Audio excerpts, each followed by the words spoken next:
suite de notre lecture de Sherlock Holmes.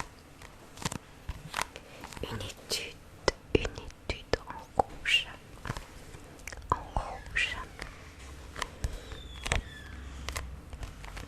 Désolée pour les grincements de porte, mais comme à l'habitude, si je veux faire des vidéos pour l'instant, je suis obligée de le faire avec, en compagnie du moins de mon mari qui lui doit vivre tout de même.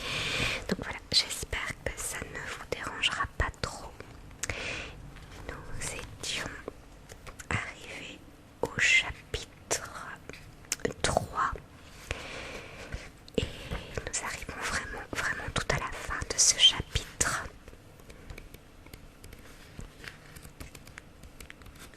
Voilà. Et je vais reprendre la dernière phrase qui était: il frotta une allumette sur son soulier et la haussa vers le mur. Excusez-moi. L'automne et ses petits microbes. Regardez ça. Désolée. Il triomphait. J'ai signalé que le papier était tombé en certains endroits. Dans ce coin particulier de la pièce, un grand morceau s'en était détaché, laissant un carré jaune de plâtre grossier. Au travers de cet espace nu, on avait griffonné en lettres d'un rouge sang un seul mot: Rache. Que pensez-vous de cela? S'écria le détective du ton d'un forain exhibant un phénomène. On a négligé cela parce que c'était dans le coin le plus sombre de la pièce et personne n'a pensé à y regarder. L'assassin, homme ou femme, l'a écrit avec son propre sang. Voyez cette tache-là où le sang a coulé le long du mur. Voilà qui écarte l'idée de suicide en tout cas. Pourquoi a-t-on choisi ce coin pour y écrire? Je vais vous le dire. Voyez cette bougie sur la cheminée? On l'a allumée à ce moment-là, et dès lors ce coin devenait la partie la plus éclairée du mur, et non plus la partie la plus sombre. Et qu'est-ce que ça signifie maintenant que vous avez trouvé ça? Demanda Gregson, qui n'avait pas l'air d'approuver.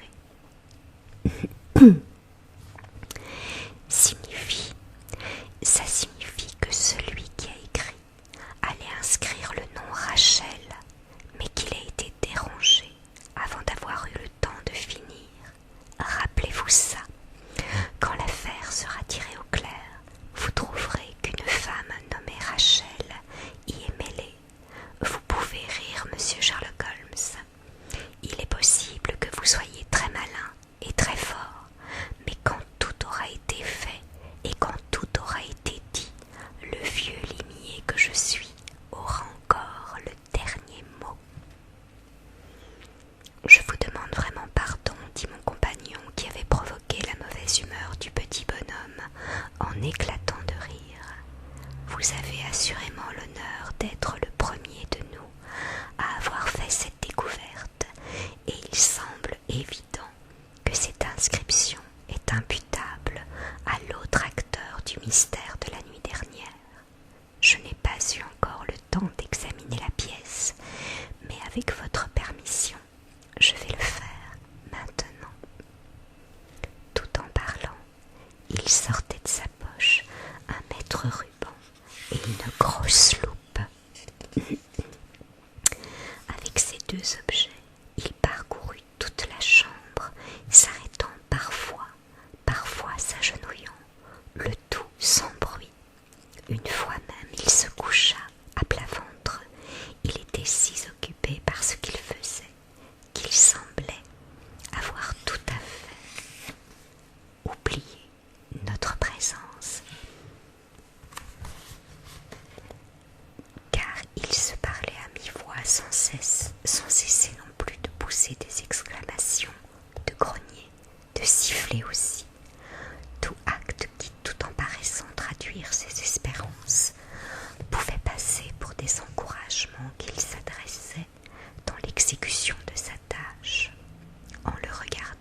songeait, malgré moi, à un chien de chasse, pur de race et bien dressé.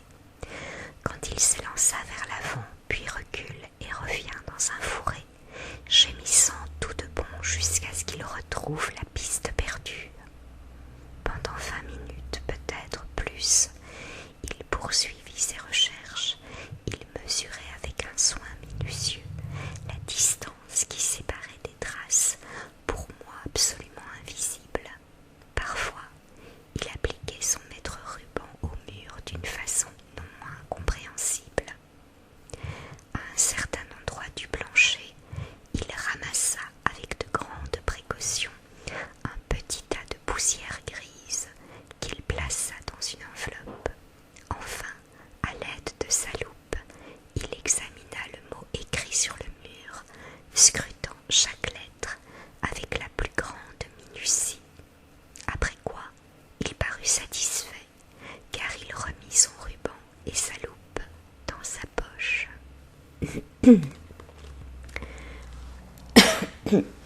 Vraiment désolé. On dit que le génie, remarqua-t-il, consiste en une immense capacité de se donner de la peine. C'est une mauvaise définition, mais elle s'applique bien au travail du détective.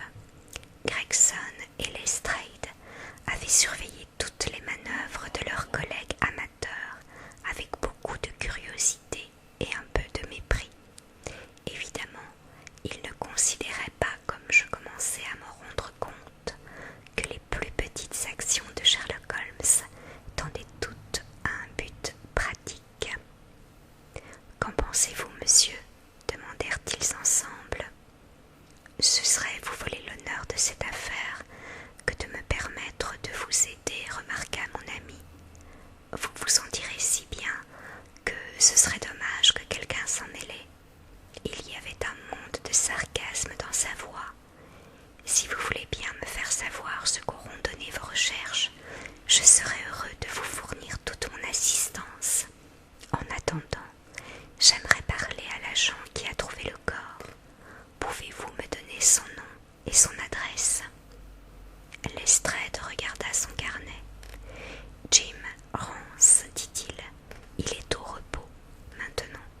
Vous le trouverez au 46 dans Ridley Court à Kennington Park Gate. Holmes nota l'adresse. Venez, docteur, dit-il, nous allons le voir. Je vais vous dire quelque chose qui peut-être aidera votre enquête, continua-t-il en se tournant vers les détectives. Il y a eu assassinat, et l'assassin était un homme. C'est un gaillard qui fait plus d'1,80 m. Il est dans la force de l'âge. Il a de petits pieds eu égard à sa taille. Il porte des souliers à bout carré et il fumait un cigare de Trichinopoly. Il est venu ici avec sa victime dans une voiture à 4 roues attelée d'un cheval qui avait 3 fers vieux et un œuf au pied gauche de devant. Selon toute probabilité, l'assassin a la figure rubiconde et les ongles de sa main droite sont remarquablement longs. Tout cela, c'est peu de choses, mais ça peut être utile. Lestrade et Gregson se regardaient avec un sourire incrédule. Si cet homme a été assassiné, de quelle façon cela s'est-il produit ? Demanda le second. Empoisonné, dit brièvement Sherlock Holmes, et il s'en alla, non sans se retourner, avant de franchir la porte pour ajouter « Autre chose, Lestrade, Rache en allemand veut dire vengeance, alors ne perdez pas votre temps à la rechercher de cette mademoiselle Rachel. » Et sur cette flèche du Parthe, il sortit, laissant les deux rivaux bouche bée derrière lui. Alors nous allons entamer le chapitre 4 qui se prénomme « Ce que John Rance avait à dire ». Alors, il était 1 heure quand nous quittâmes Weston Gardens. Holmes me mena au bureau de poste le plus proche, d'où il envoya un long télégramme. Il héla ensuite une voiture et ordonna au cocher de nous conduire à l'adresse donnée par Lestrade. Rien ne vaut les témoignages de première main, remarqua-t-il.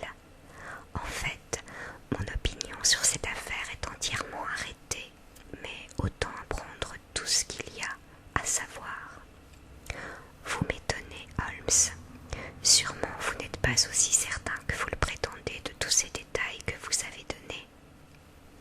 Il n'y a pas le moindre risque d'erreur. La toute première chose que j'ai remarquée en arrivant là-bas, ce fut qu'une voiture avait tout près de la bordure du pavé formé 2 ornières avec 0. Or, jusqu'à hier, nous n'avions pas eu de pluie depuis une semaine. Ces roues qui ont laissé une empreinte si profonde ont donc dû stationner là pendant la nuit. On voit aussi les empreintes des sabots d'un cheval. Le dessin d'une de ces empreintes se découpe beaucoup plus nettement que le dessin des 3 autres, ce qui prouve que c'était un fer neuf. Puisque la voiture est venue là après le début de la pluie et qu'on ne l'y a vue à aucun moment de la matinée, Gregson l'a dit, il s'ensuit qu'elle a dû venir pendant la nuit et que par conséquent, c'est elle qui a amené ces deux individus à la maison.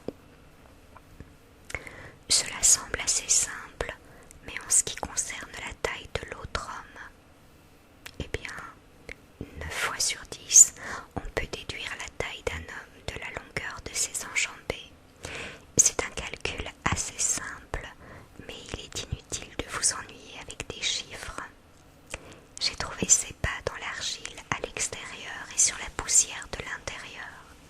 J'ai eu en outre un moyen de vérifier mon calcul. Quand un homme écrit sur un mur, l'instinct le conduit à écrire à peu près au niveau de ses yeux. Or, l'inscription se trouvait juste à 1,80 m du sol. C'était un jeu d'enfant. Et son âge. Quand un homme peut faire des pas de plus d'1,25 m sans le moindre effort, il ne peut pas être bien avancé en âge. C'était la largeur d'une flaque qui se trouvait dans l'allée du jardin et qu'il avait de toute évidence enjambée. L'homme aux chaussures vernies en fait le tour, mais l'homme au bout carré l'a franchi. Il n'y a là aucun mystère. J'applique simplement à la routine de la vie quelques-uns des principes d'observation et de déduction que je préconisais dans mon article. Y a-t-il autre chose qui vous paraisse une énigme? Les ongles et le cigare, répondis-je. L'écriture sur le mur a été tracée par un index trempé dans du sang. Ma loupe m'a permis d'observer que, ce faisant, on avait légèrement gratté le plâtre, ce qui ne serait pas produit si l'ongle de cet homme avait été coupé. J'ai remarqué sur le plancher des cendres éparses, noires et floconneuses, telles que seul peut en donner un cigare de Trichinopoly. J'ai fait une étude spéciale des cendres de cigares et je me flatte de pouvoir distinguer au premier coup d'œil la cendre de n'importe quelle marque de cigare ou de tabac. C'est par des détails de ce genre que le détective habile diffère du type Gregson et Lestrade. Et la face rubiconde? La face rubiconde est un trait plus audacieux, quoique je ne doute pas que je n'ai raison. Il ne faut toutefois pas me demander cela au point où on est l'affaire. Ma tête tourbillonne, remarquai-je, en me passant la main sur le front. Plus on y pense,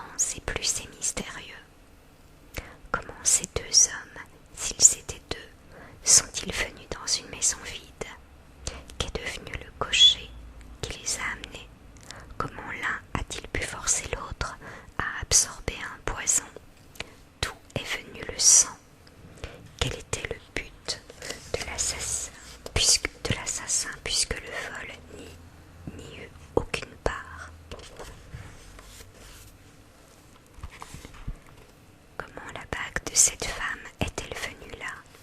Et par-dessus tout, pourquoi le second homme a-t-il écrit le mot allemand arrache avant de filer? J'avoue que je ne vois aucune possibilité de concilier tous ces faits. Mon compagnon m'approuva d'un sourire. Vous résumez comme il faut et succinctement, dit-il, les difficultés de la situation. Il y a encore pas mal de choses obscures, bien que mon opinion soit faite sur l'essentiel.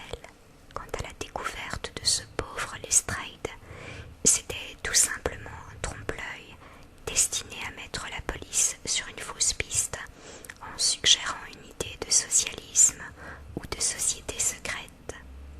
Ce n'est pas l'œuvre d'un Allemand. L'œil, si vous l'avez remarqué, a été dessiné un peu en gothique, à l'allemande. Or, un véritable Allemand, lorsqu'il dessine une lettre, le fait véritablement, invariablement, en caractère latin, de sorte que nous pouvons affirmer que celui-là n'a pas été tracé par un Allemand, mais par un faussaire maladroit qui a dépassé le but.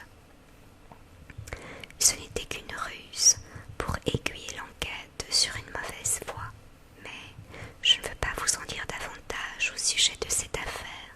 Vous savez, docteur, qu'un magicien perd tout son prestige une fois qu'il a expliqué ses trucs, et si je vous dévoile trop ma façon de travailler, vous en arriverez à la conclusion que je ne suis après tout qu'un type tout ordinaire. Jamais vous avez amené la détection aussi près d'une science exacte qu'elle le sera jamais en ce monde. Ces paroles et l'air de conviction avec lequel je parlais le fit rougir de plaisir. J'avais remarqué déjà qu'il était aussi sensible à la flatterie quand il s'agissait de son art que n'importe quelle femme quand il s'agit de sa beauté. Je vais vous dire autre chose, reprit-il. Souliers vernis et Bougaré sont venus dans la même voiture et ils ont suivi l'allée ensemble, aussi amis que possible, bras dessus, bras dessous sans doute. Quand ils ont été à l'intérieur, ils ont marché de long en large dans la pièce, ou plutôt Souliers vernis a marché de long en large. J'ai pu lire cela dans la poussière, et j'ai pu lire que tout en marchant, il s'excitait de plus en plus. Cela se voit clairement à la longueur croissante de ses pas. Tout en marchant, il parlait et se mettait en colère. C'est alors que la tragédie se déroula. Je vous ai dit tout ce que je sais. Maintenant, le reste n'est que conjecture. Nous avons une bonne base de travail toutefois. Pour démarrer, il faut nous presser, car je veux aller au concert cet après-midi, entendre Norman Neruda.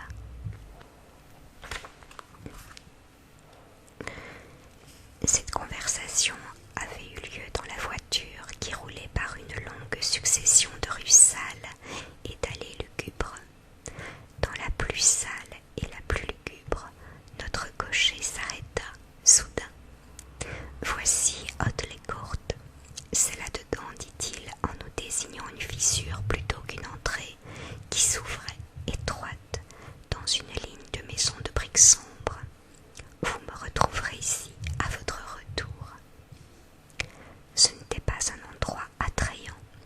L'étroit passage nous mena à un espace quadrangulaire, pavé de dalles et bordé de sordides demeures.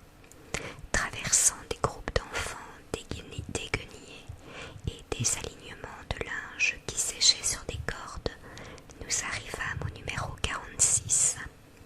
La porte était ornée d'une petite plaque en cuivre gravée au nom de Rance. En nous informant, nous apprîmes que l'agent était couché et pour attendre sa venue, on nous fit entrer dans une petite salle sur le devant. L'agent parut bientôt, l'air assez courroucé de ce qu'on le dérangea dans son sommeil. « J'ai fait mon rapport au poste de police, dit-il. » Holmes sortit un demi-souverain de sa poche et fit mine de jouer avec eux d'un air pensif. « Nous désirerions tout entendre de votre propre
Oui, je sais tout ce que vous avez vu.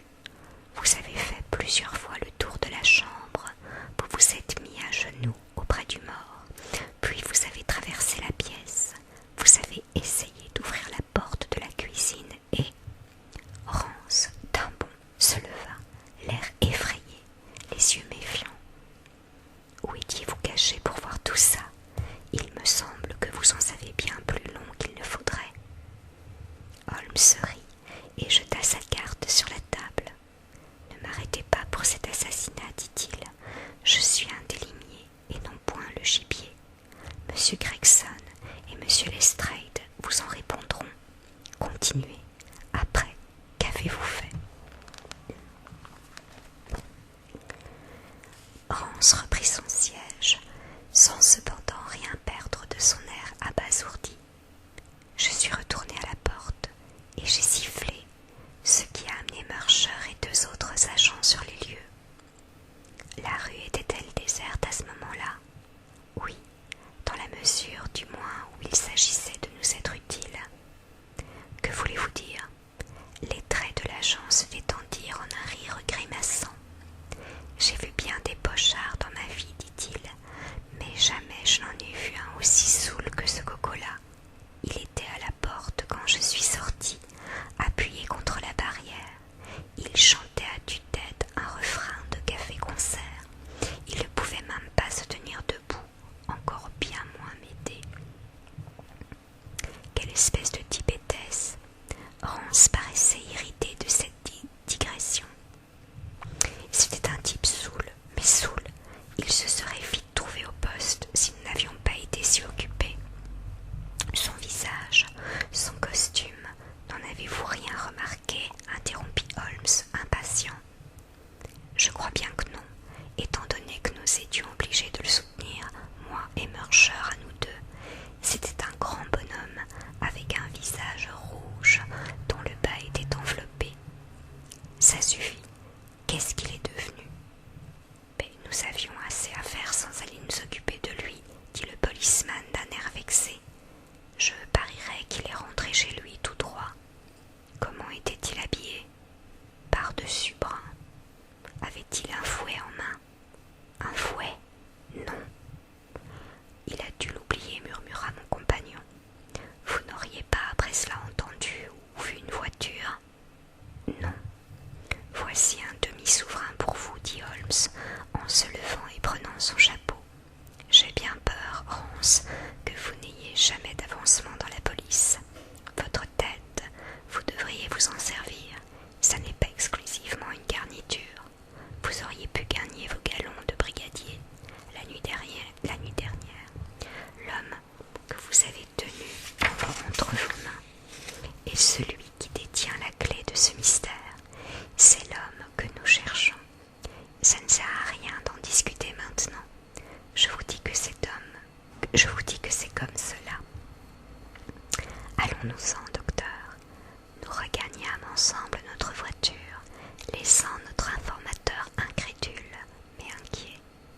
L'imbécile gaffeur, dit Holmes, avec amertume, tandis que nous roulions vers Baker Street. Dire qu'il a eu ce coup de chance incomparable et qu'il n'en a pas profité. Voilà.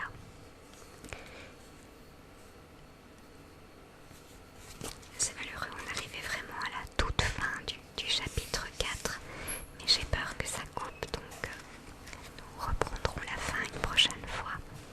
Et donc ce sera à ce moment-là en soft spoken, les amis. Voilà, j'espère que ça vous a plu. Je vous fais plein de grands bisous et on se revoit bientôt pour la suite. N'oubliez pas que je vous aime, les amis. Bye, à bientôt.